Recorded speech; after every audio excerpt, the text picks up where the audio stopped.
ಇದುವರೆಗೂ ನಾವು ಅರ್ಥ ಮಾಡ್ಕೊಂಡಿರೋ ವಿಷಯನ ಕಾಂಪೊನೆಂಟ್ ಫಾರ್ಮಲ್ಲಿ ನೋಡ್ತಾ ಇದ್ದೀವಿ. ಇವಾಗ 2 ವೆಕ್ಟರ್ ಇದೆ. ಇವೆರಡು ವೆಕ್ಟರು ಈಕ್ವಲ್ ಅಂತ ಹೇಳಿ ಹೇಳ್ತಾ ಇದ್ದೀವಿ. ಈಕ್ವಲ್ ಆಗಿತ್ತು ಅಂತ ಹೇಳಿದ್ರೆ ಅದರ ಲೆಂತು ಡೈರೆಕ್ಷನ್ ಒಂದೇ ಆಗಿರಬೇಕು. ಆದರೆ ಕಾಂಪೊನೆಂಟ್ ಫಾರ್ಮಲ್ಲಿ ಇದನ್ನು ನಾವು ಹೇಗೆ ನೋಡ್ಬೋದು, ಹೇಗೆ ರೆಪ್ರೆಸೆಂಟ್ ಮಾಡ್ಬೋದು? ಇನ್ನೊಂದು ರೀತಿಯಲ್ಲಿ ಕೇಳ್ತೀನಿ ನೋಡಿ. ಇವೆರಡು ವೆಕ್ಟರ್ ಈಕ್ವಲ್, ಅದು rectangle components A1 B1 A2 B2 A3 B3 ಇದೆ. ಪ್ರಶ್ನೆ ಏನಪ್ಪ ಅಂತ ಹೇಳಿದ್ರೆ A1 B1 A2 B2 A3 B3 ಇರೋ ನಡುವೆ ಇರುವಂಥ ರಿಲೇಶನ್ಶಿಪ್ ಏನು ಅಂತ ಹೇಳಿ. ಹೌದು, all of them are equal. ಸರಿನಾ? ಮುಂದಿನ ಪಾಯಿಂಟು, ಈ ಪಾಯಿಂಟ್ನ ನೋಡಿದ್ದೀರಾ?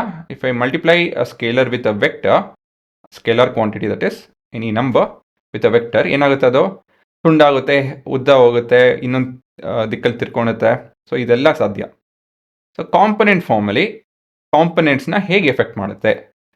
So if the given vector A is say mi cap plus nj cap plus tk cap ಈ ಥರ ಇತ್ತು ಅಂತ ಹೇಳಿದ್ರೆ ಹೇಗೆ ಎಫೆಕ್ಟ್ ಮಾಡುತ್ತೆ?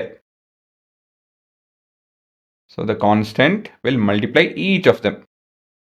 ಸರಿನಾ? ಇದನ್ನು ಚೆನ್ನಾಗಿ ಅರ್ಥ ಮಾಡ್ಕೊಬೇಕು ಅಂತ ಹೇಳಿದ್ರೆ, ನೀವು ಸ್ಲೋಪ್ ಕಾನ್ಸೆಪ್ಟ್ ಅರ್ಥ ಆಯಿತು ಅಂದರೆ ಇದು ಚೆನ್ನಾಗಿ ಅರ್ಥ ಆಗುತ್ತೆ. ಇಲ್ಲ ಅಂತ ಹೇಳಿದ್ರೆ ಇನ್ನೊಂದು ರೀತಿ ಅಂದರೆ ಸಿಮಿಲಾರಿಟಿ ಆಫ್ ಟ್ರಯಾಂಗಲ್ಸ್ ಉಪಯೋಗಿಸಿ ನೀವು ಕೂಡ ಇದನ್ನು ಪ್ರೂವ್ ಮಾಡ್ಬೋದು.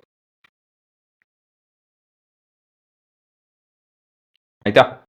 ಕೊನೆಯದಾಗಿ ಇವಾಗ if we have two vectors A and B and K and M are scalar quantities, ಈ ರೀತಿಯಲ್ಲಿ ಒಂದು ಎಕ್ಸ್ಪ್ರೆಷನ್ ಇತ್ತು ಅಂತ ಹೇಳಿದ್ರೆ A ಮತ್ತು A ಮತ್ತು ಇಲ್ಲಿ ಕಾನ್ಸ್ಟೆಂಟ್ ಇದೆ, ನಾವೇನು ಮಾಡ್ಬೋದು ಅಂತ ಹೇಳಿದ್ರೆ ಏನು ಹೊರಗಡೆ ತಕ್ಕೊಂಡು M+N ಆ್ಯಡ್ ಮಾಡ್ಬೋದು.